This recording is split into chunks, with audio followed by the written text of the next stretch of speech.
So this week we talked about circles, and we looked at a couple different formulas in regards to circles. And the formulas we saw are listed above, and the first formula I want to just look at really quick is the formula for diameter. Now to get the diameter of a circle, we multiply the radius times 2. So if I want to find the diameter, and once again the diameter stretches from one point of the circle to the other and passes through the center point, I would take the radius and multiply it by 2. The second formula we talked about was circumference.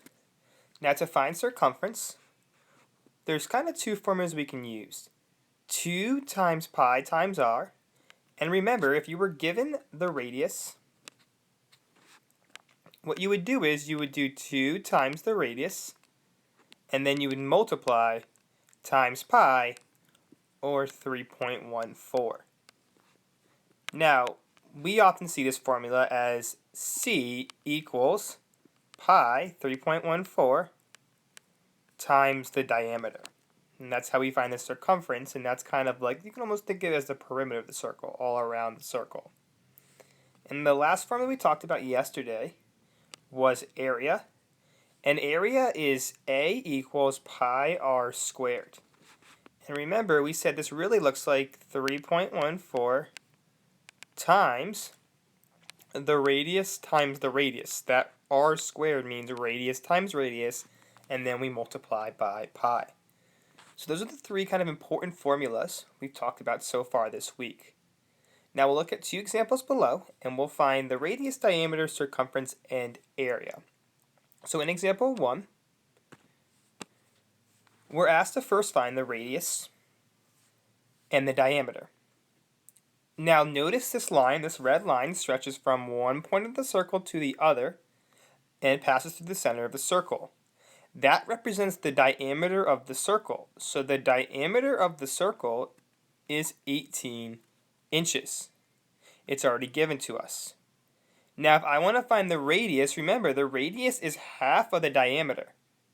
What's half of 18? That would be 9. So the radius here is 9 inches. Now it's important to find the radius and the diameter because we can use that to find the area and circumference. So let's find the circumference. C equals pi, and we use 3.14 often, times the diameter. So let's plug in. We know what d is, and notice we found d. D is our diameter, so we're going to take our diameter and we're going to plug it in for d. So we're going to be left with c equals 3.14 times the diameter, which is 18. So to find the circumference, we're going to do 3.14 times 18. When we multiply this out, we get 56.52, and let's label inches. That would be our circumference. Now let's find the area. So the area is the formula A equals pi r squared. And remember, this r squared really just means r times r. So what do we know? Well, we know the radius, and what's our radius here? Our radius here is 9.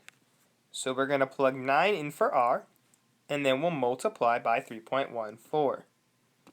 So when we set this up, we have A equals pi, which we're going to use 3.14, times, and now we're going to plug in our 9s. 9 times 9, that's 9 squared.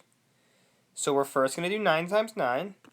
9 times 9 is 81, so we have A equals 3.14 times, and 9 times 9 gave us 81. Now last but not least, to find the area, we have to multiply 3.14 times 81. So 3.14 times 81 would give us 254.34. And when we're talking about area units, we label it square inches. It's just how we label our area. So that would be our area here. Now question 2, we're looking at a similar example. But notice here I'm not given the diameter. And look, and we're actually given the radius. So here we're given a radius, and the radius is 4 feet. Well, what's the diameter? Well, remember, the diameter is 2 times the radius. 2 times 4 would give us 8 feet. The diameter is 8 feet. Once again, important to note because in our formulas we're going to have to use diameter and radius. Now for the circumference, there's another way we can look at this as well. So let's say we didn't know the diameter. Let's say we didn't find the diameter. Remember on Tuesday, we said to find the circumference, if you're given the radius, you can do 2 times 4, which equals 8. And then you can multiply pi 3.14 times 8. When we multiply, we get C, the circumference, equals 25.12 feet. So notice here we use the radius. In this case, we used the radius of 4 to find the circumference. So we did 2 times the radius, and that actually gave us our diameter. And then we did pi 3.14 times 8. And why did we do that? Well, remember, to find the circumference, it's pi 3.14 times d.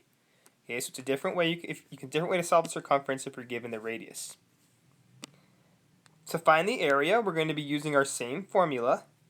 A equals pi r squared. And remember that r squared really means r times r. We know what our radius is, and our radius here is 4. So we're going to plug in that 4 and solve for our area. So when we set this up, it would be A equals pi, and we're going to use 3.14 times, and now we're going to plug in our radius, which is going to be 4 times 4. Remember, we first multiply our radiuses, so 4 times 4, we square our radius. A equals 3.14 times 4 times 4 is 16. So we get 3.14 times 16. And we have one last step to do, so we have to do 3.14 times 16.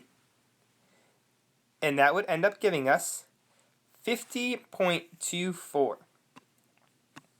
So our area here is 50.24. I'll try to squeeze it in.